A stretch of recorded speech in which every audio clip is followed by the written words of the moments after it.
আজ চলে আসলাম আড্ডা বাড়িতে আড্ডা দিতে। হ্যালো বন্ধুরা, কেমন আছো সবাই? আশা করি সকলেই ভালো ও সুস্থ আছো।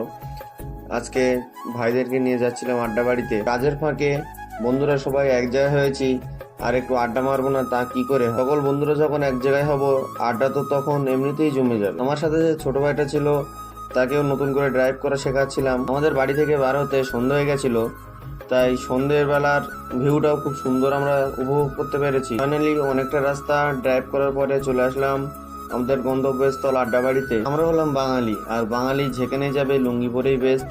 তো লুঙ্গি পরেই চলে আসলাম আড্ডাবাড়িতে, এবং এখানকার ডেকোরেশনটা খুবই সুন্দর ছিল। আমার তো খুবই ভালো লেগেছে। তোমাদের কেমন লাগছে অবশ্যই আমাকে কমেন্ট করে জানাবে। তো ভাইদেরকে নিয়ে আড্ডাবাড়িতে একটু আড্ডা দিয়ে কিছু চা বিস্কুট খেয়ে বেরিয়ে পড়লাম বাড়ির উদ্দেশ্যে। জানি না কবে আবার বন্ধু বান্ধবের সাথে এরকম টাইম এক্সপেন্ড করতে পারবো। তো বাই দ্য ওয়ে গাইজ, আমি বন্ধুদের সাথে আড্ডা দিয়ে বাড়ি যাই। তোমরা এরকম মিনি ব্লগ দেখতে আমার চ্যানেলটাকে সাবস্ক্রাইব করো। বাই।